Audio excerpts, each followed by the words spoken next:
Good evening, everybody. This is the Auburn Finance Committee. Tonight is June 25th, 2025. It's 5:30 p.m. Let's read our remote participation script. This open meeting of the Town of Auburn Finance Committee is being conducted both in person and remotely, consistent with Chapter 107 of the Acts of 2022, which suspends the requirement of the open meeting law to have all meetings in a publicly accessible physical location. Further, all members of public bodies are allowed to participate remotely as long as reasonable public access is afforded, so that the public can follow along with the deliberations of the meeting. For the public to join the meeting remotely by telephone, 1-786-535-3211, with an access code of 991-599-357, or the public can join via computer at global.gotomeeting.com/join/991-599-357. All supporting materials that have been provided to members of this body are available on the town's website. The public is encouraged to follow along using the posted agenda. Please note that this meeting is being recorded by Auburn Cable Television. Permit me to confirm that all members and persons anticipated on the agenda participating remotely or present can hear me. Members, when I call your name, please respond in the affirmative. Patrick Jones. Here. George Graham. Here. Stephen Consiglio. Here. And Andrew Shar. Here. Town officials and employees participating, when I call your name, please respond in the affirmative. CFO Town Accountant Karen Harnies. Here. And Administrative Assistant Danielle Chamberlain Roberts. Here.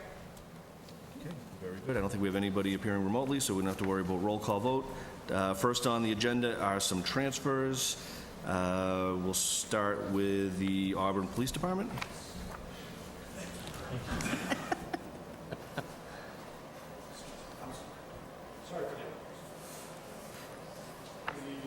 Sir, how are you? Good, Good, thank you. Did you want to give us a quick rundown before we...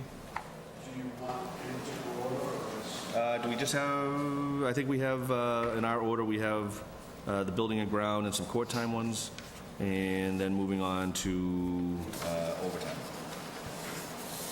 Any highlights you want to give us? The building and ground repair is things were going very well, quite frankly, up until the beginning of June, which, you know, we've had some unusually warm weather, obviously, in the last couple of days or weeks.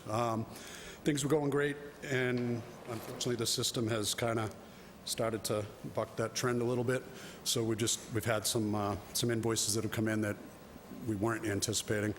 But with that being said, we are definitely still well below total spending for FY24 in HVAC, and we are, as I've mentioned, I think in previous meetings, slated for a repair or replacement, rather, of the chiller, the entire chiller unit, but it doesn't come until the fall. So we're stuck with what we're stuck with, and we have to keep repairing it. As far as the court time transfer, there was some unexpected or unscheduled appearances at grand jury for our detectives based on a couple of significant cases, and grand jury appearances don't get to the court calendar. They just kind of do them as they come up, like, hey, we have an opening this week and you guys can be here, or can you be here? So that's where that deficit was caused from. And then lastly, the overtime is just a safety net thing. We're very close. We have the fireworks coming up on Friday, which is approximately around about a $10,000 commitment as far as total hours and all that. You know, if we had a quiet week other than that, then we'd be okay, but I just want to make sure that I think that's more than sufficient to get us through. But after this week comes out, we were down to probably, minus the fireworks, would be down at like $4,000 to $5,000, and that's a little possibly tight for the last week. Any questions on any of these? I have one. I'm pleased, actually, to see that there is a request to transfer to court time, and it's a minimus amount, I think, for the amount of court time you have to do, but it's much more in line. So I have no question really about that, other than you said that it was unscheduled. So, yeah, so normally with court appearances, the summonses, we get them ahead of time. The court officer puts them on a calendar, excuse me, so I'm able to, you know, cost out exactly where we're going to be and everything. With grand jury, the grand jury, it depends on what the caseload is, and the grand jury kind of schedules its own appearances. They don't really notify the court officer. Sometimes they'll call the detectives directly and say, can you be here on Thursday? And there was two, one was a shooting and one was a Bobcat theft of large equipment. So 2 detectives had to appear on 2 consecutive days, so Sure. that added up to whatever the deficit is or thereabouts. And I think, when I think back on some of the year-end transfers we've done for the overtime, they've been much more excessive. So again, I want to compliment you on, even though it's necessary, it's what I think to be a very manageable expectation. So that's it. Any additional questions? Andrew? Just on the HVAC, I believe last time you said it was, we also have like the storage servers for the body cam footage and stuff. Is that's part of this same HVAC unit that keeps giving the problems? Is that correct, or am I wrong in that? Sorry, but did you say related to the body cameras? Well, so the HVAC system, you've had a couple where you've had to do that. Is that just the HVAC for the building It's just in general? HVAC, yeah, it's just the heating and cooling. Quite frankly, the company that we switched to in FY25, they did a boiler repair for us in FY24, and that we had to bid out, and they did a great job. They saved us a ton of money. So essentially, the savings paid for the preventative maintenance this year. Fair enough. And until we got into June, we had no additional Charges? issues, no additional repairs other than just the preventative maintenance. So we were out of it for a little under $6,000, and I was celebrating prematurely, apparently. Fair enough. But I think at one of the previous Yeah. meetings, we had talked about the importance of the server rooms and all the technology in the building, correct. making sure the building remained cool. yeah, I guess that was where I was That's- going, yeah.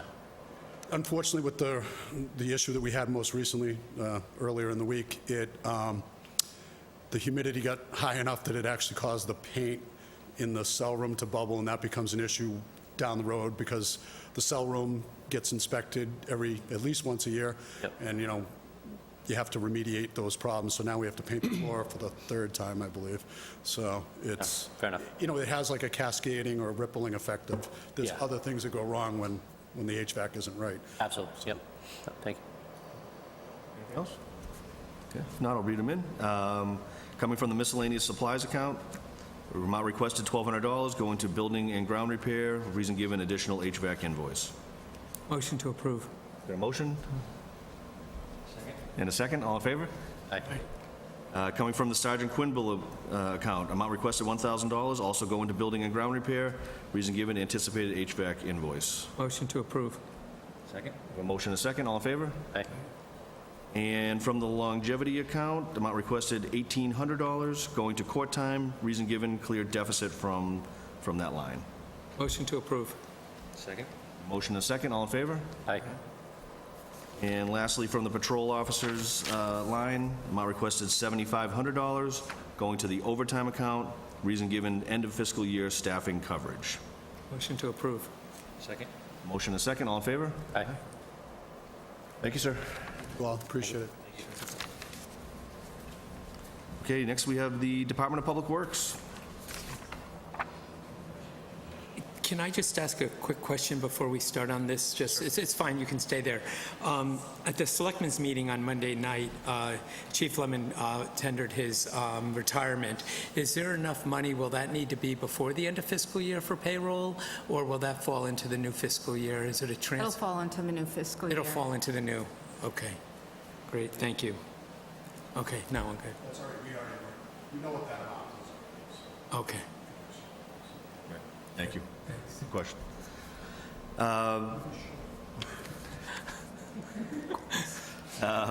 Department of Public Works.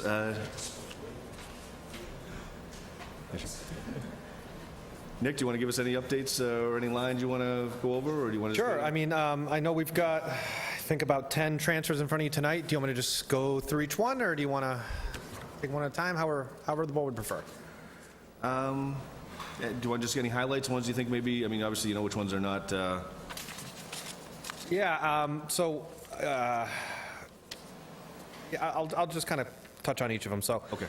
we have one for, let's see, for the highway overtime, and then again for, let's see, the parks overtime. Those are going to cover for the 4th of July celebration that's this Friday. So I want to make sure they have enough money in that, since that's going to be in this fiscal year. We have a cemetery wages transferred because we had a cemetery employee who left, and we had to pay out benefits. and cemetery overtime, it's just a cover for additional overtime, and we have an internment this weekend that we wanted to make sure was covered as well. They get overtime when they do weekend internments. We have a transfer going into signboard maintenance account. The signboards are going to be needed for the 4th of July celebration, and need to get some batteries. They're pretty expensive batteries, so we need to do a transfer for that. We've got a building maintenance transfer. There was some higher than expected repair costs at DPW. This in particular is to cover for the rodent control services contract that we have. The amount encumbered for that had to be reduced earlier in the year to pay for some garage door repairs, so we're bringing this transfer will bring that back to pay for that. We have a transfer for traffic light repair on Auburn Street. There was an outstanding invoice that we hadn't gotten back that we realized had never come back to us. So this should cover for the cost of that out of the fuel account. And then there is a golf course transfer as well, because the golf course did pretty well this year, which means that there are more credit card charges, so we had to cover for banking fees. I think that's all of them, but happy to field any questions if there was anything that stuck out. Anybody have any questions on any ones that jump out on you there, or? I noticed the signboard, is that the signboard that's at Pappas that was reading, we were having I think a Dense Day celebration coming up? I don't remember if it was that one or the other one. Yeah. I wasn't quite sure who was trying to do an abbreviation. Maybe 4th would have been somehow worked in there better. But I know they were having issues with the program on it. We had to come back and It was like on a 4-screen cycle. You had a 60. Oh, yeah, You had right. to come to a stop, I think, on Pack. I think that was an unrelated issue, but yes. Yeah. I have a question through the chair, but to the accountant. On the 3rd page in, there's an electricity traffic lights line item, and it's just, I want to be sure that as we're coming to the end of the fiscal year and we're going to be heading into July, are we pretty current with most of our utilities? Is there anybody that has a utility bill that's too far in arrears, like that they haven't billed us in a while? Do we have quarterly, or is anyone, I just want to make sure that as we get to 6:30, we don't find out later that we have a utility bill that was for fiscal year 25 or 26 and going into the new year. The utility bills are paid monthly. Right. So we should be right there, just So waiting this is, for I'm June's just, bill. it begs the question that, is this 500 to cover a bill that might be covering May? Or is this something that's going to get us through the end of the fiscal year? Maybe that's a better way to ask it. So this, excuse me, this particular transfer for the electricity traffic lights is what you're referring to? Right. That's the cover for the repair of a traffic light? Right, but it is for the repair, but it's coming from I'm taking under account that it's coming from a line that you might pay a bill from. And that's why I want to make sure that we're leaving, and we're leaving $98, and I want to make sure that that $98 isn't going to be needed to pay a June You're utility bill. referring to the fuel account that it's coming from? Correct. Okay. Right. Yeah, so that, I know that is for our building utility gas, and I believe that there is still money encumbered in that account that could Okay, pay so for any there's an outstanding bills. encumberment to And cover. we don't think we would even need that, but there is money available in this particular account. I know your guess question that's was more what I was looking general. for, the word encumbered, so I'm There's money comfortable. encumbered, correct. Thank you.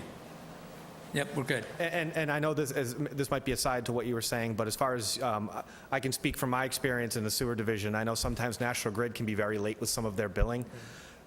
So I haven't combed through all of the bills as far as what we're up to date as far as some of our other utilities, but sometimes there's no way to get it until it's too late, you know? And do our policies allow us to encumber because of POs? I mean, if we know that somebody's 30 or 45 days out, that, we've got a way to encumber that money going into the new fiscal year so that's available to pay the prior year bill?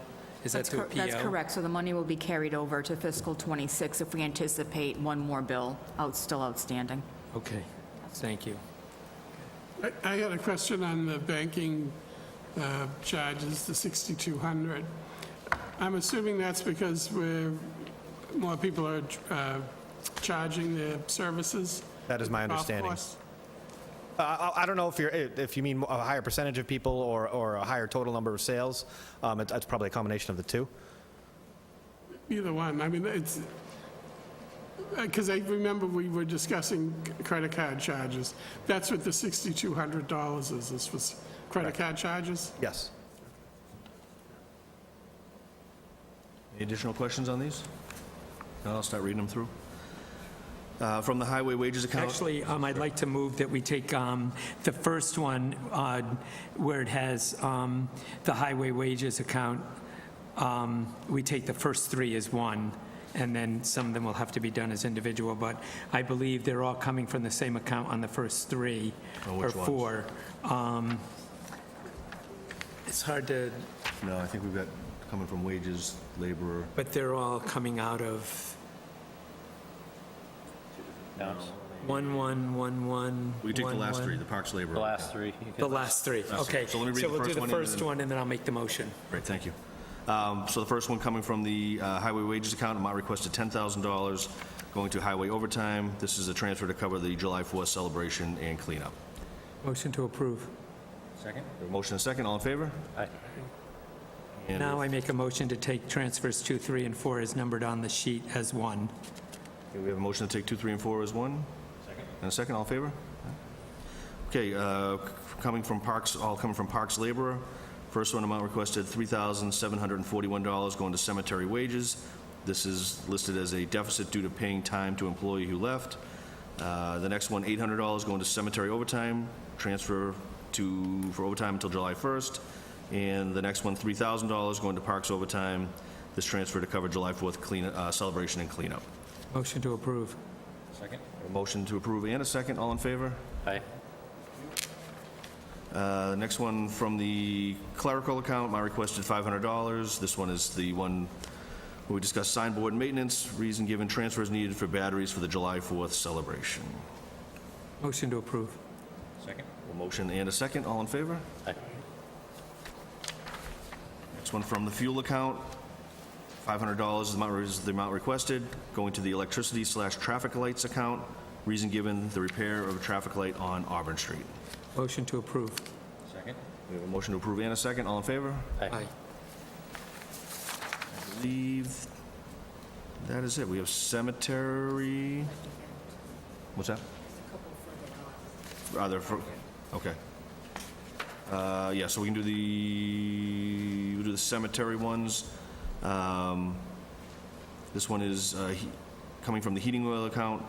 Amount requested $1,940.61. Reason given, going to the new equipment account. Reason given, supplies needed. Motion to approve. Second? We have a motion to approve and a second. All in favor? Aye. Next one from the education account, amount requested $800, going to the supplies and equipment account. Reason given, supplies needed. Motion to approve. Second? A motion to approve and a second, all in favor? Aye. And from the uniforms account, amount requested $478.63, also going to supplies and equipment. Reason given, supplies needed. Motion to approve. Second? A motion to approve and a second, all in favor? Aye. And this last one, from the contingency account, amount requested $6,200. This one's going to the banking account. Reason given, to cover banking charges for the remainder of the year. This is the golf course. We're talking golf course contingency. Motion to approve. Second? We have a motion to approve and a second. All in favor? Aye. I apologize. Did I miss one? I had another transfer in front of me. I don't know if it made it on the agenda or not. Equipment rental into building maintenance for 163. Is that not, did that not make it up? Oh, Small amount one? I think that was approved by the CFO. Oh, that offline. was, there we The go. under 250. oh, that's right. Then that's I'm right. good. Thank you. Okay, thanks, Nick.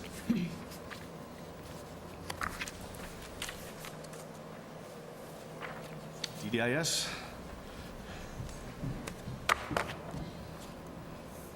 Ms. Goyle, how are you? Good evening, how are you? Thanks. Do you want to go over some DDIS transfers? Looks like you have a couple. Yes. So we have two main transfers this evening. With the heat, this past week has been challenging at the kennel, and we have had an unexpected expense. We had to replace two AC units. There's one unit in the dog kennel, and then there's one unit in the cat room. I'm sorry, what was the second room? The cat room? Cat room? Okay. Cat room, yeah, I'm sorry, that's I what we didn't know. call it. So the cat, both AC units have been there for years. We haven't replaced them in a while. The one in the dog run has always been a little bit challenged, just because the dogs go in and out of their runs, so it struggles to keep up. But with the heat, we just can't. So with the 100-degree weather, we had to make a decision to purchase the units. So that is why we are asking for all three transfers from vaccine, travel, and dues going into kennel maintenance to cover the cost of those purchases. And I have checked with the animal control officer. We're okay in those other lines, so we don't have a need for that money at this time. Questions on this one? I guess it's probably an odd time to ask the question. It may be sort of a CFO, as I walked up to the town hall today and wondering if we were going to walk in here, it was going to be 100 degrees in this room, and they had done a nice job of getting it nice and cool in the building. But do we have any plans, whether it's in capital plans for, mini splits for some of the town buildings? Is there, is there a more efficient way, instead of spending $300 out of whack on window units? Is that on the radar at all for the town, for our municipal buildings? I mean, they are the people's buildings. We do a great job at the senior center if we had to put people in, but if we did have a lengthy heat emergency here in town, do we really have enough places to send our students? Go ahead. Sure, I can... I think this... I apologize. I was going to say, there's a $1.45 million project that was approved with ARPA funding to do HVAC upgrades, and the town hall is one of the buildings. It's a town hall, police, the senior center, a couple of the schools. So if we cross our fingers and hope that it gets done by next year, we won't be using any of these outside units any longer. Great. And that begs my question, because now you brought up ARPA money, and there is a fixed amount of time to spend that money. So is there a contractor on board that we know is all set to move? Do we have a start date, or is that something that we're still working on? We're working on it right now. Joe Fahey, who is a facilities manager over at the schools, we've hired him to be the coordinator of the project. So he is right now working with the design, with the architects. We're getting some of the equipment that's needed. We're going to store some of that, and he's working on the timeline right now so that we get it done before the December of '26 deadline. Ms. Coyle, did you have something to add? Or? I just wanted to add I believe that the upgrades that Ms. Harnos is talking about, the kennel, I don't believe the kennel is part of that. So the units that are in the kennel are separate.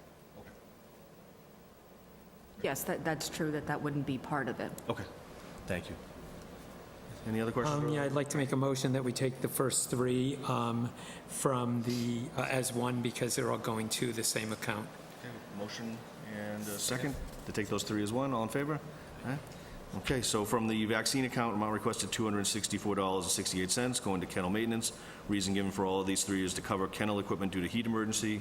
From the travel account, $300 to kennel maintenance. And from the dues account, $300 to kennel maintenance. Motion to approve. Second. We have a motion and a second to approve. All in favor? Aye. Thank you. And the last one I think you have is from the Board of Health. Do you want Yes. to cover that one? So we have a transfer request for funds to come from the clerical line item to go into the contracted services.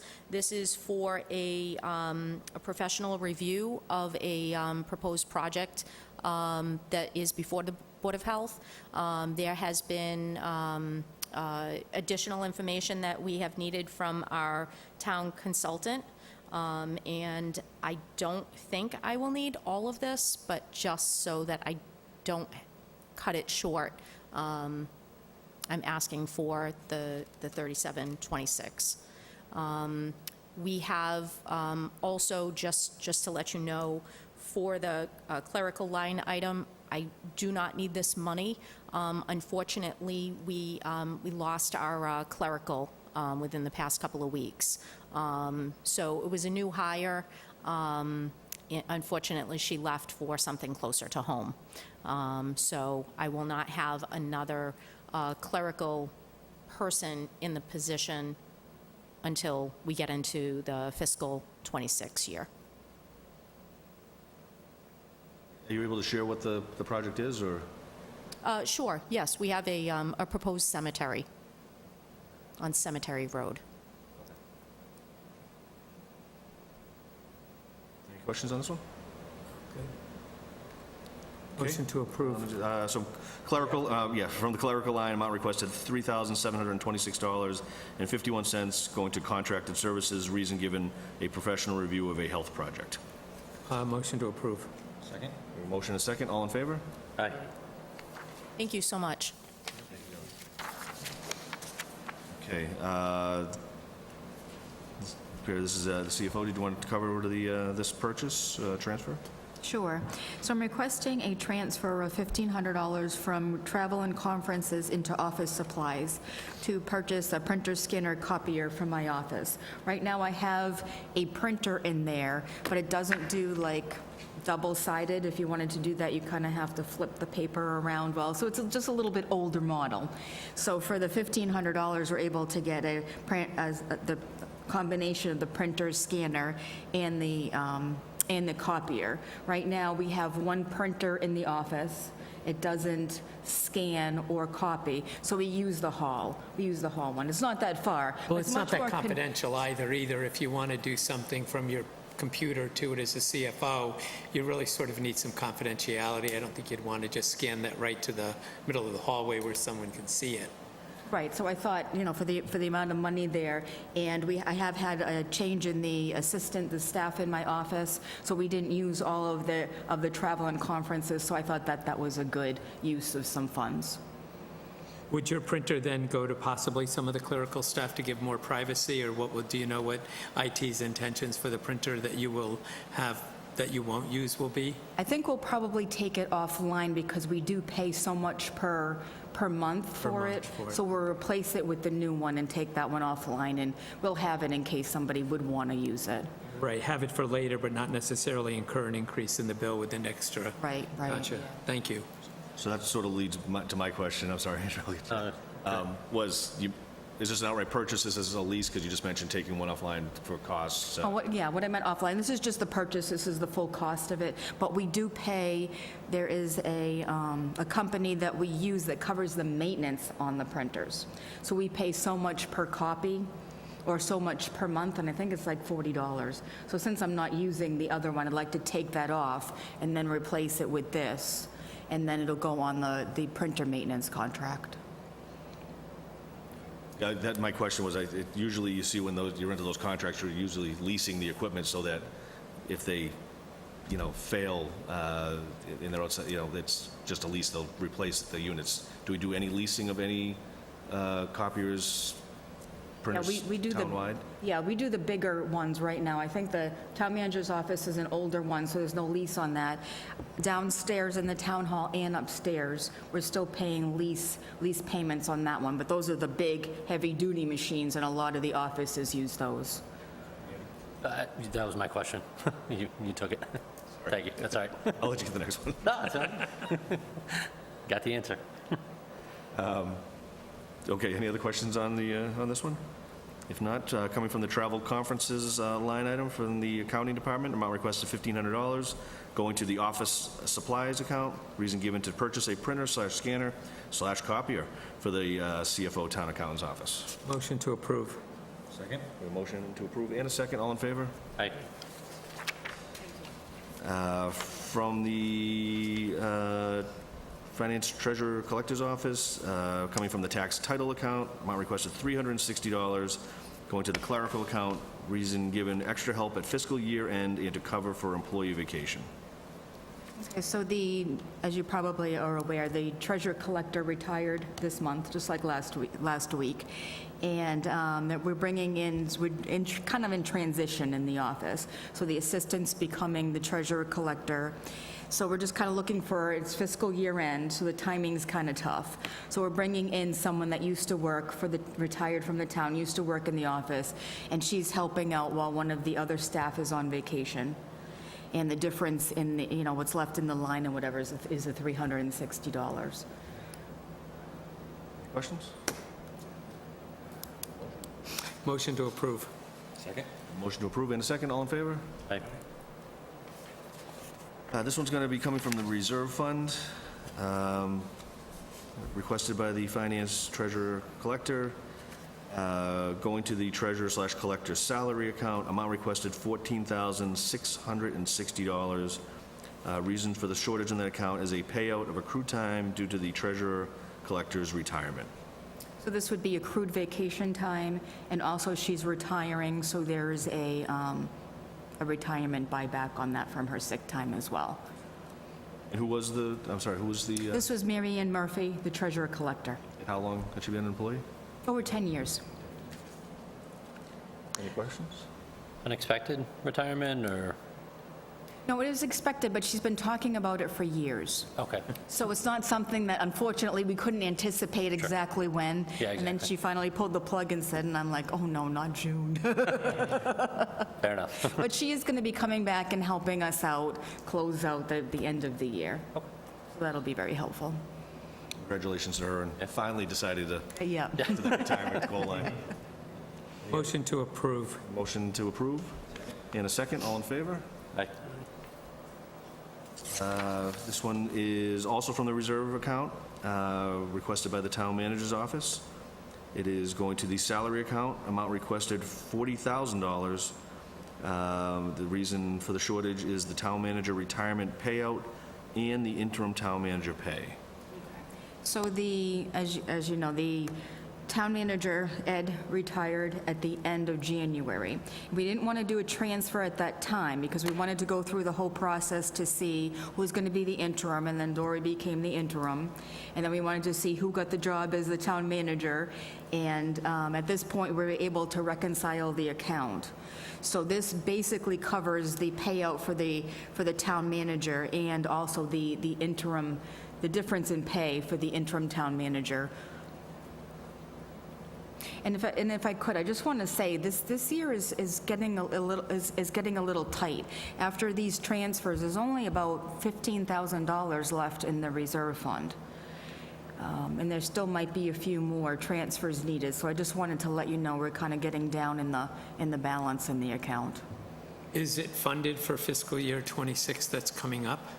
So this is just the balance, the 15,000 you're referring to means up till June 30th. Correct, that's for fiscal '25. You know, there's been a lot of retirements and different things happen there, so we did have to go back to the reserve fund in a few cases. And for fiscal '26, it is funded at a little bit higher rate, and then we had also talked about the salary reserve is funded for next fiscal year as well, for the contracts.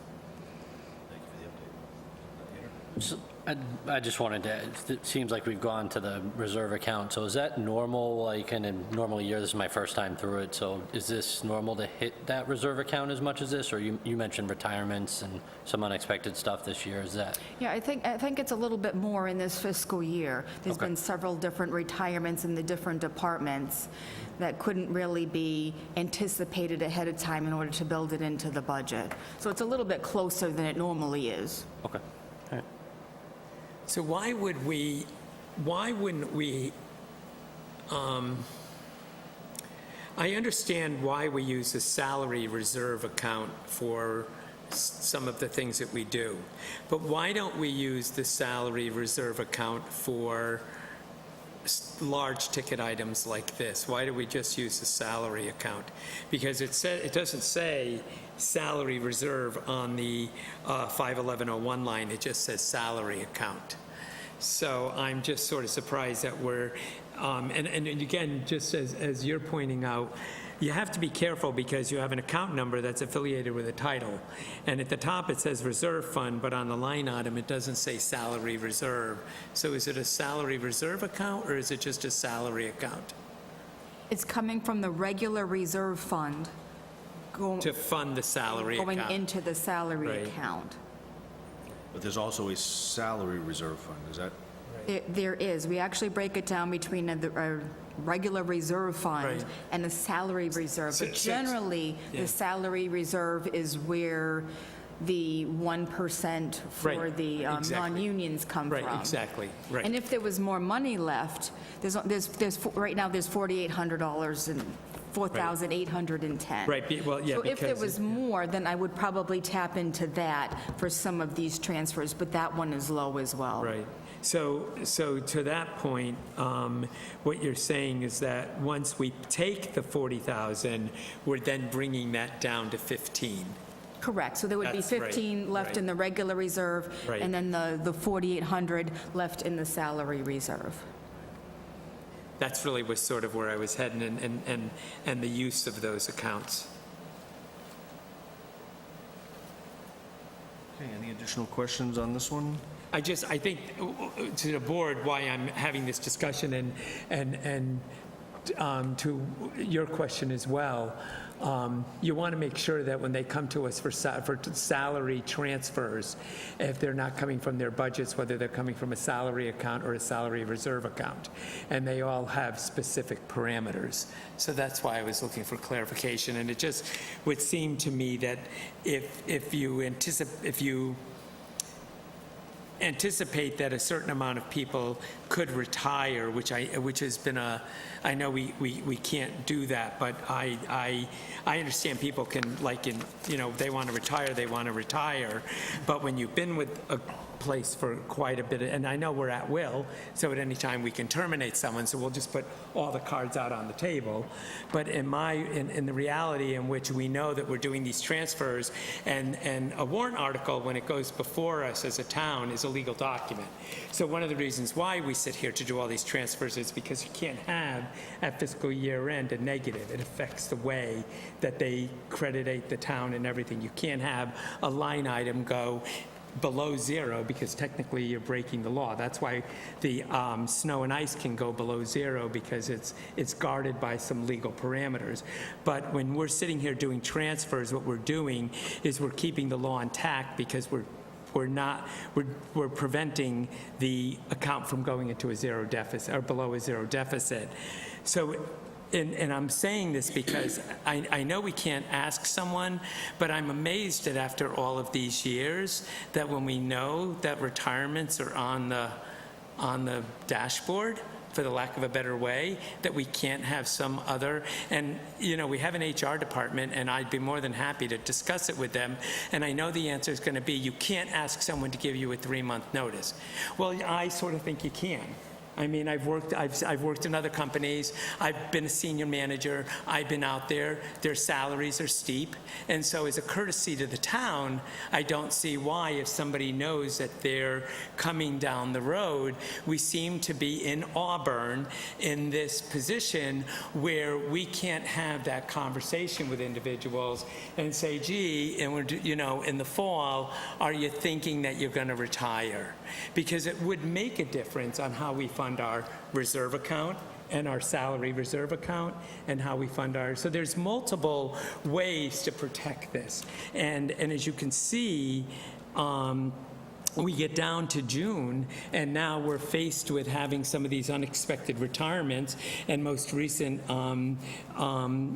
the police chief. So, that now we're down to $15,000, which is why I asked the question when the deputy police officer was here, Mills, that I said, hey, we just had a retirement, is there enough money? And those are the kinds of questions that, so I just wanted to say that I understand that I'm not asking to force it, but I just want people to understand that their positions and their salaries can have a major impact on the budget. Is there following up on the impact, is there a limit to how many weeks or years people can accumulate sick time or vacation time?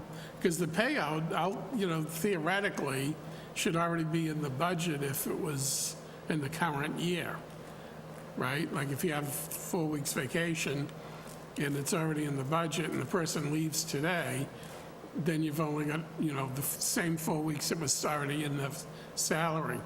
But if you're accumulating, if somebody has 16 weeks vacation and, 120 sick days, and then we're paying that all out, in this fiscal year, because we're allowing employees to accumulate, then I think that would go to your point, where every time somebody retires, they're kind of a financial bomb in the budget. Is it, so I don't know what the policy or I don't think tradition they, is. I mean, if you're saying the amount is always in the budget because they're an employee for that year, you know, if it's someone that works, is in administrative capacity, there's not monies put aside for their vacation time, that's just time they're not in the building. Right, they're just not here, but they're not still here. getting paid. But if It's they- sort of the same thing with sick time. But if the person never takes a sick day, but they can take sick time when they leave, if they're accumulating it from year to year, that's all basically double time, because it's sick time they never took, they got all their regular time for the year, and then when they retire, they're taking all their sick time, which is for time they haven't spent, but it's time that theoretically, if they were sick, they could use.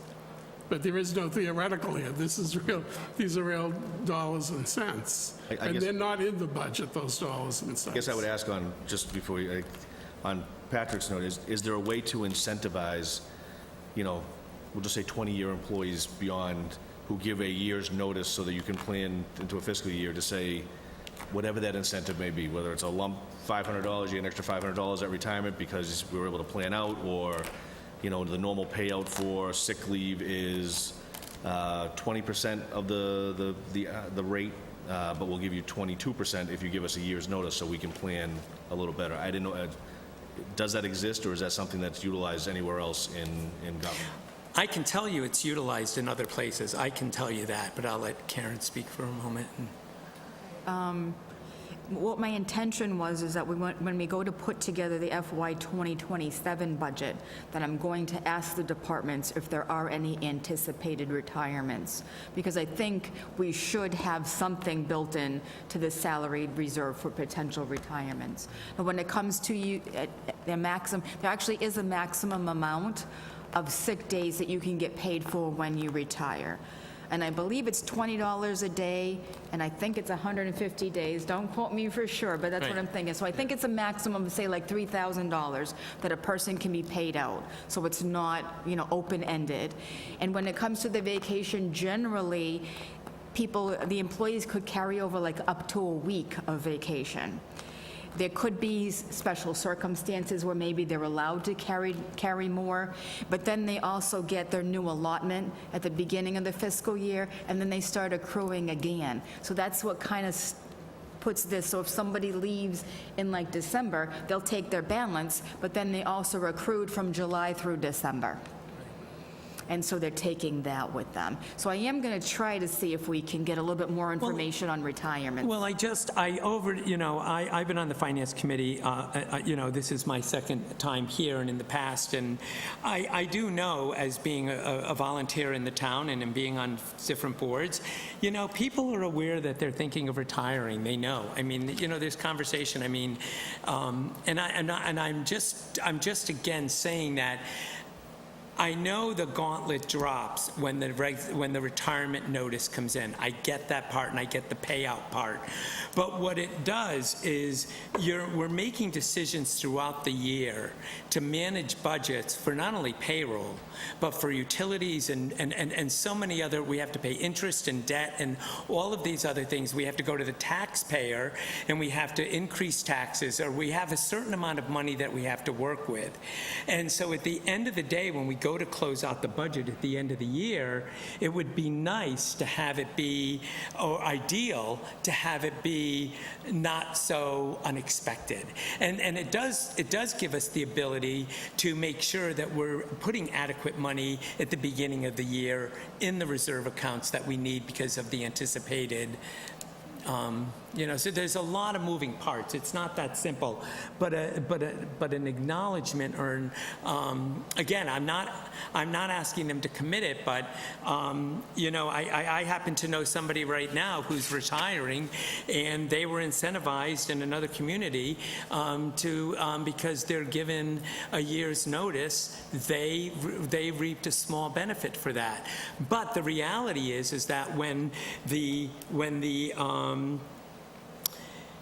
governing boards that had to deal with the budgets and the whole financial process for that community got together, they were able to incorporate that into the formula so that they knew that, you know, they now had that piece of information. It sounds like basically what you're saying is, it's certainly that, like what the chief just did, was he's retiring to, you know, July 4th, so he's in the next fiscal year, which gives us a year to sort of... Right, but we've already put, Accumulate but that. we've already put the budget before town meeting. They've already voted on it, and it was done and had to be worked on back in January and February, and I wonder if that was, you know, something that was thought out. So, you know, the way I look at it is it was news to me the other night that he, you know, there could be conversation in the hallway, there could be something, the chief of police has been the chief of police for many years, and he might, you know, have 2 years left. He might have 4 years left. I get that part. But the point I'm trying to make is that the budget's being done 6 months in advance. And sometimes Ed, when he was doing it, or Karen will be now, you know, you're starting those templates and some of that gathering of information in November. We get through the summer, and by the time, I mean, we're having transfer meetings and we're having pre-budget meetings, you know, for the next fiscal year come November. So, you know, it's important for this conversation today because there's 2 budgets that are impacted right now. We have to end fiscal year that we're in by June 30th, which was established a year and 9 months ago, and we have to make sure that there's money starting July 1st to cover this, because if it didn't come up as a transfer in this meeting, it could conceivably become a transfer in the first meeting in July, because they will have gotten into the new year and needed to encumber it and also known that it wasn't expected. So it does have an impact. Absolutely. Andrew? Just, so obviously with these reserve accounts being low, if they deplete, where do we go from there? If they're depleted, like if the reserve account and the salary reserve have no money left, if there are, you know, say there's, you know, $24,000 in transfers, you know, for the end of the fiscal year, where do we go after that? Just because I don't know. From what I can see, other than the snow and ice, we're in pretty good shape. So I was going to mention that later on, but I can mention it now. It's close to 145,000 deficit in snow and ice. And I'm hoping to go through the accounts. And I mean, I'm going to suggest that we have a meeting. We're going to need a meeting on July 9th just to do some final cleanup. I'm going to see if I can find that within, I'm going to look at the health insurance to see where we're at, do some additional analysis to see if I can cover that. Now, the snow and ice can be put on the tax recap, so we don't necessarily have to come up with those funds. It would be nice to, though, so that would be nice and clean. So I'm not anticipating that we're not going to have enough within all the town departments to close out the year. Thank you. Anything else on this one? Okay, I think I've read it in, but it's from the reserve account going to salary, amount requested $40,000. Motion to approve. Motion to approve. Second. And a second, all in favor? Aye. Okay, that is it for the transfers. While we're on transfers, if I could, through the chair, I did have with the CFO here tonight, I did have a question about a transfer at the last meeting, but she wasn't available. She was unfortunately ill from vacation. So I just wanted to, I abstained from this because I didn't feel that there was an adequate description or reason for the transfer, but we had a contingency, if you recall, there was $17,460 in our contingency account, and we moved $1,354, and then there was another transfer, and the description said adjustment for minimum salary of FLSA exempt employees, and I was concerned that they were under budgeted, that was sort of saying that we didn't anticipate the rate that we should have been paying them. Anytime I see a federal or legal law, my eyebrow goes up on payroll because I'm concerned that there might have been a miscall on the budget process. You know, actually, there wasn't. There was something that was put forward on the federal level that as of January 1st, that anyone that was getting a salary per week had to make a minimum amount. So that was the difference between what these employees were making and what they were required to make, and that's what we put forward as a transfer. So their salaries were actually increased, but it wasn't because it was calculated improperly. Okay. And then that correction has followed through into the new fiscal year budget? Correct, yes. Okay, thank you. Right. I just want to make sure I heard that correctly. The federal government is telling the towns what the minimum salary should be for public employees. Is that it? That is correct, but Okay. let me say this. It was proposed, it went forward, and we went forward with it, but I don't think it was ever, when I did the research on it, it doesn't look like it was passed. So it was something that we did go forward with, anticipating that it would pass through, but it actually didn't. But And which Congress we did was- actually end up increasing the salaries for a few employees. Is that the current Congress or a past Congress, or? Well, it was before January 1st of '25. So it had been the previous Congress. There's also, if I could, through the chair again, with some of these federal mandates or these laws that go into effect, there is a federal law, there is a state, so we'll take payroll as a simplistic issue. There's federal payroll laws, there's state payroll laws, and there's municipal payroll laws. And what most federal, municipal, and state agencies do is they do best practices. So what they do is they say, ours isn't as good as the federal, so we'll absorb the federal. Or the community may say, ours is better than the state, we're going to use ours. I'm just trying to, the whole idea is that you don't want the employee to get the best practice of a payroll policy and have to have it undermined because there's a policy that isn't as good as theirs. It's not the strongest answer I can give. The key here is best practices, but sometimes you're not going to have all three payroll items aligned. And so the term best practices, That's a whole different situation. Yeah, But means- I just, because, you always hear about unfunded mandates. Right. And it's like, wow, like you could drive a truck through this one. And it's funny how, it's just the optics of it is just, you think we should coordinate, like, all three governments, maybe collect the taxes the same way? I mean, it's just, I don't have a problem with making consistency. It should be consistent, right? Everybody goes to work. Everybody should get the same benefits, the same pay. It would make everybody's life a lot more logical if the system was logical. But I just wanted to make sure I heard it properly. That's all. Mike, I'm doing this. Thank you. I think next on our agenda is Karen, you want to do some discussion on CIP and... Sure, so I wanted to share this with the Finance Committee. So this is a report that the Select Board asked for on capital project balances. And these are basically covering projects where we went to borrow funds for. So I put together a list under the different departments, the year that it was approved, the balances, and then I went to the departments to ask if these accounts needed to be kept open, when they expected the expenses to hit, and then, or if they needed to be closed or repurposed. So I just wanted to share this because I went through it with the Board of Selectmen the other night, just to keep you in the loop with everything. So there's some small balances that are left. There's actually, that we're planning on closing. It's actually some old balances that we went and looked back, like the first two were from annual town meetings in 90 and 93 for repairs to Pondville Dam. So either the department head is going to have to commit to spending the funds.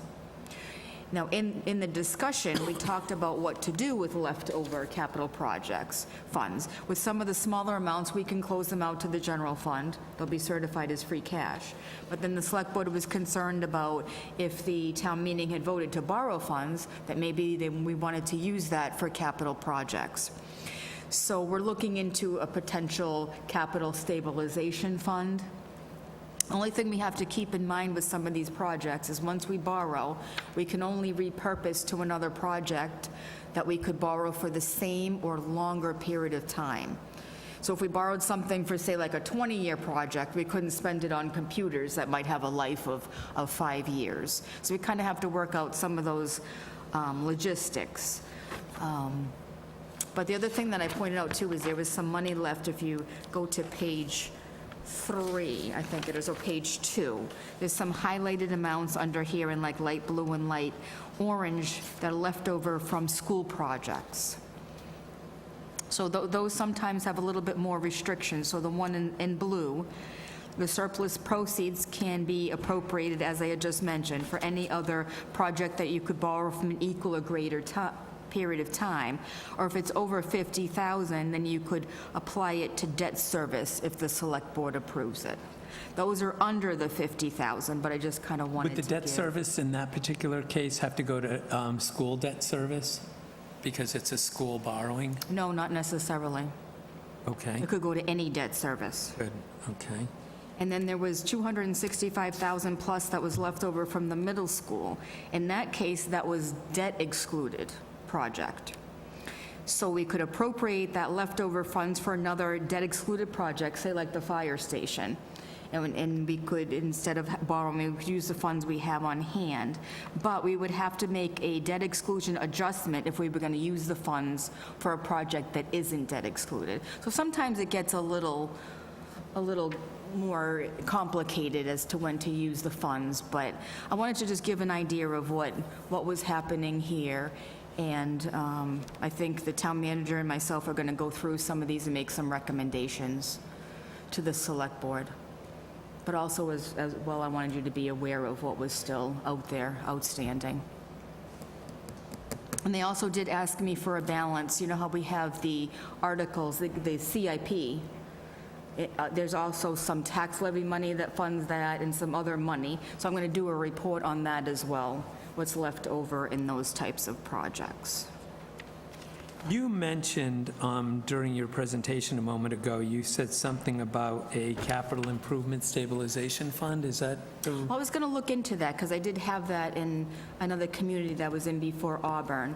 So you can create a capital project stabilization fund, and you can appropriate money into that and then vote it out. Is that interest-bearing? used. It would be a non-interest-bearing account?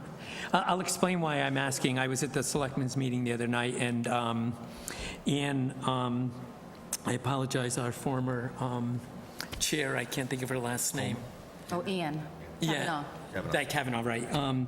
Ms. Kavanaugh brought up the word arbitrage, and I wanted to reiterate that because one of the things you have to be careful about is you can't utilize borrowed money, especially in a municipality, to gain. So if the interest we're paying on a borrowing is, say, 5%, and you can't all of a sudden put it in a fund that you're getting a 7% yield, because that's you're gaining potential over, it's involved, but there's, I think, to stay on my side of the court, because it's been a while since I've talked about it, basically what it implies is that you can't benefit from the money you're borrowing be financially beyond the scope of what you're using it to pay for, because then there's a conflict of interest in the transaction. So I just wanted to point out that I know from time of working around some of this stuff that when you do borrow, you have to be very careful where you disperse it.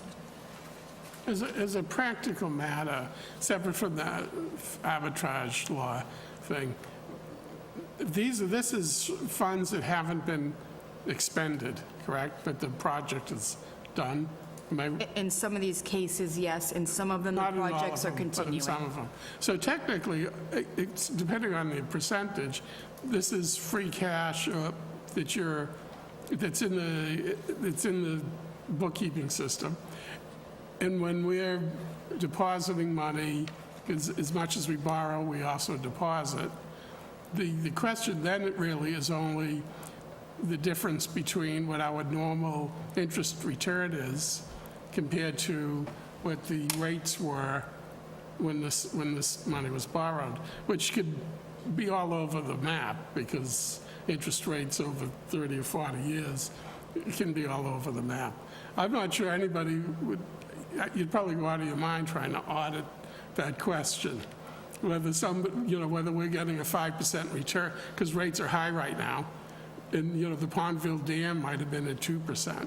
But technically, if following the discussion, that $6,000 that's left over from 1993 is actually guilty of arbitrage. Because we're getting, today's rates are at 6% normally, but that money would have been borrowed at 2% in 93.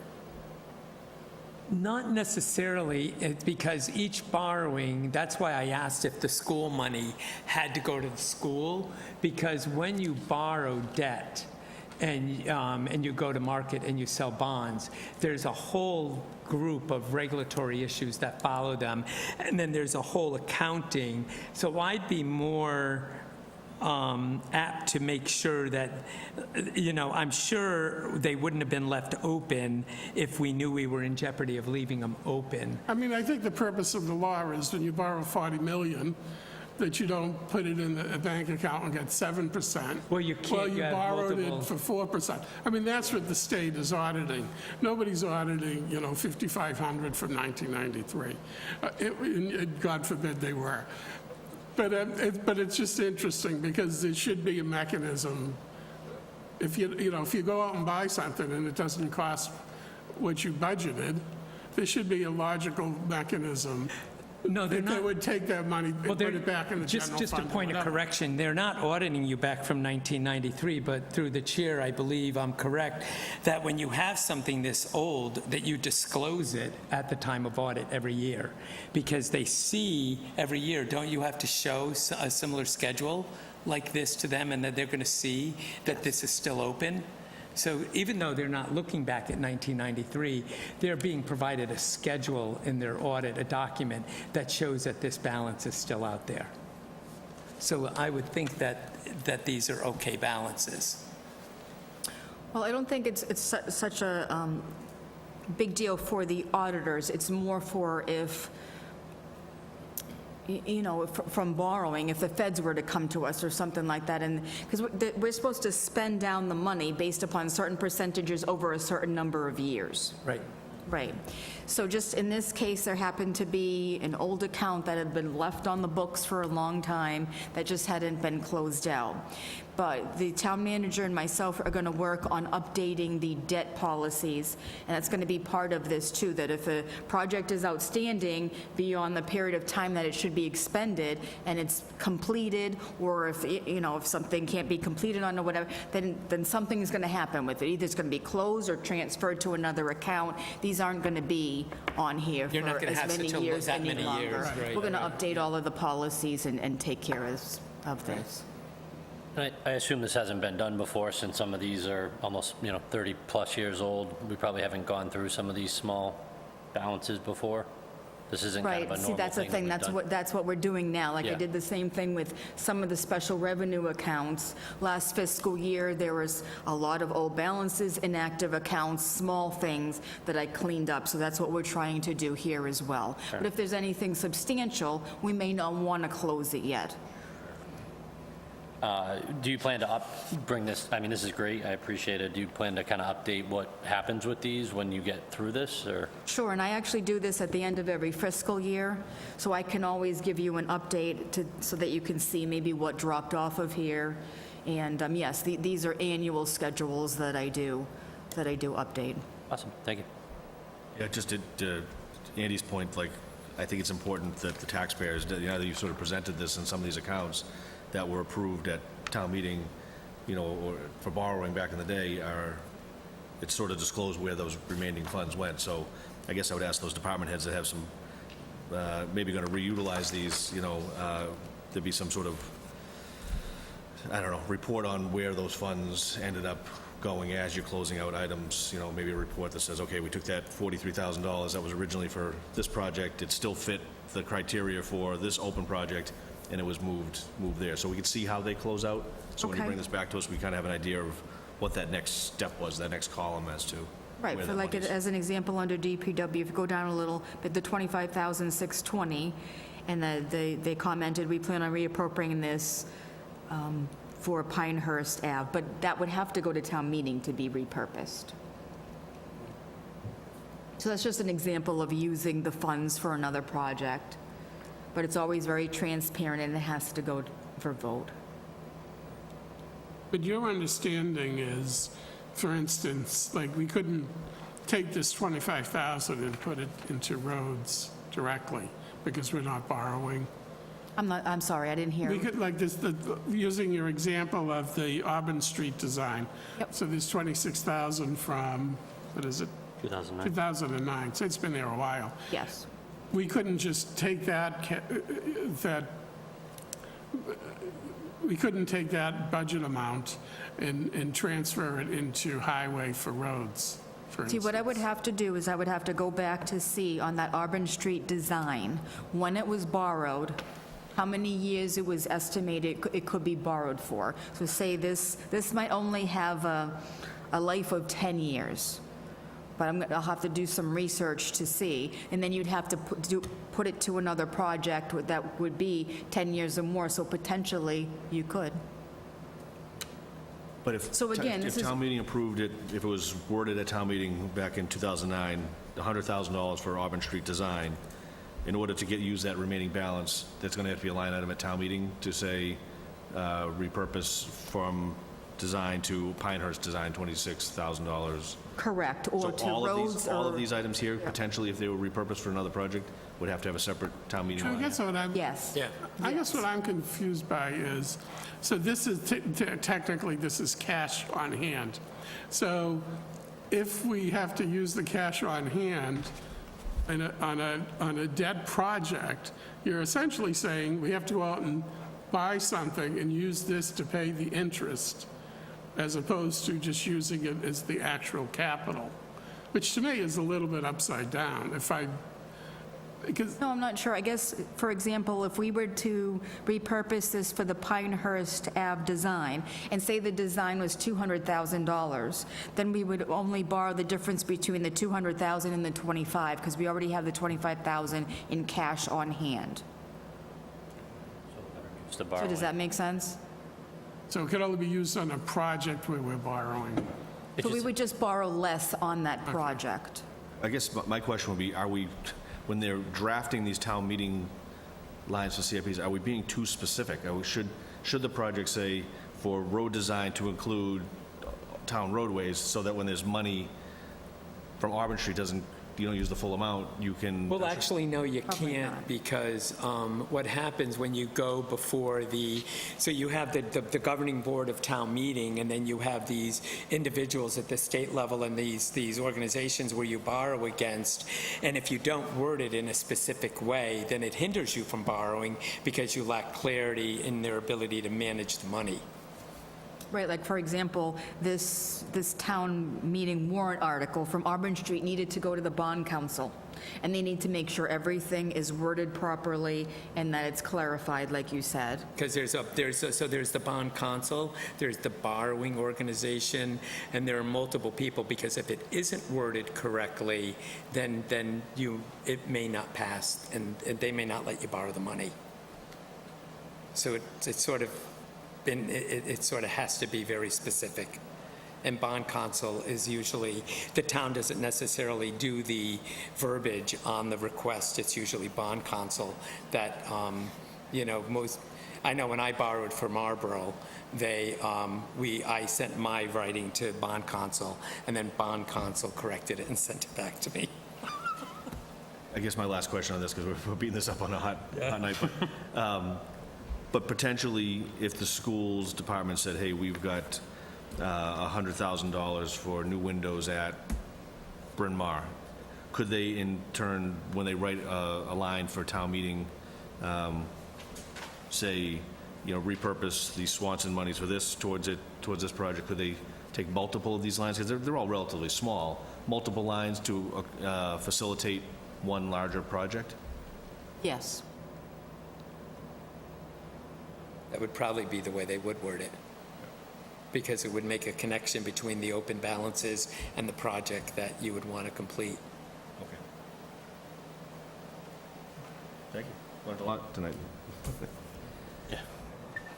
Do you have in this thing that you created, just out of curiosity, do you have like a chart, a column of whether some of these are ongoing and some are completed?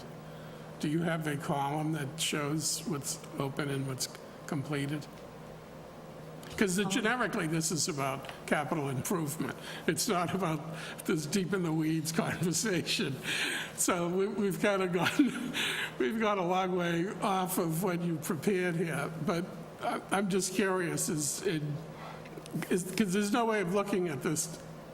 I mean, some of them are obviously new because they're 2025. So Right. presumably, those projects aren't completed or these aren't necessarily surplus funds per se. But some of them are because they're from 1993. But did you create a column that would show that? So I'm kind of curious Yes.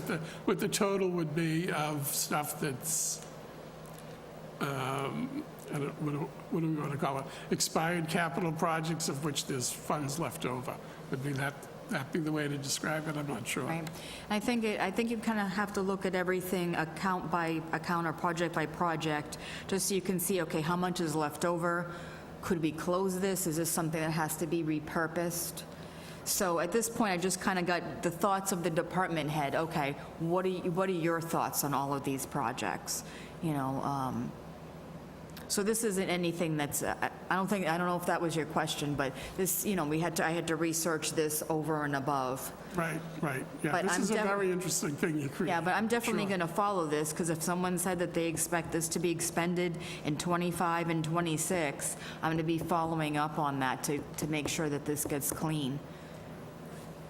It's a big number. I mean, $2.7 million worth of approved borrowing that is still sitting, like you said, in an accounting. Well, I think that, you know, the And they don't biggest... have to spend it. They can, ideally, the project is done, so we don't need to spend extra on the project if it's done. But it would be nice to take that money back to the taxpayers and fund it, fund another budget line item. And But I think I know what you were getting at. I guess there would have to be another column here that I would break this out between, potentially completed projects, closing, or going to like a capital reserve versus what is active. So most of this is active currently. Yeah, like there's a bunch of Is like stuff from 24, 25. Yeah, so those are probably active projects we're still working on, where, obviously the 1990 and 93 are completed. Yeah, those are kind of outliers on those. But say, for example, even something from 2019, the Auburn Street reconstruction, that's something that we're working on now. So you might think that it is a little bit older, but that's a project that's ongoing. Thank you for it. That's a great schedule. Thank you. You're welcome. Anything else on this one, Karen, or? No, I'm good. Thank you. Any other questions on here? I know I sort of glossed over a little bit, but we did have a series of transfers that were up to the $250 mark, which we've authorized the CFO to approve on her own, and we've been given copies of those if anybody had any questions on those. If not, we didn't have any minutes for this evening. Any other questions? You mentioned July 9th, potentially. You'll get to us as soon as Yes, possible. so It's if certainly you could busy. please hold the date open. I think we're definitely going to need a meeting on July 9th, because I did talk to the fire chief, and I believe he's going to need to move a little bit of money for overtime, but he's hoping maybe it would be within his budget. But I think he's going to have to do that, and as I mentioned, I'd like to see if I could also find some funds within the budget to see if I could cover the snow and ice. July 9th is just the 2 days before we get into the middle of July. Is that going to be enough time for the Finance Committee to weigh in on some of this and then meet any fiscal requirements to get year-end stuff in? Yes. Because I'm planning to run the final warrant probably on the 14th of July. Of July, okay, But so, I will be here scouring over all of this. So, yeah, it should. I mean, we'd love more time, but that's all we have, yeah. Any other questions from the committee? motion to adjourn. We have a motion to adjourn and a second. All in favor? Aye. We're adjourned.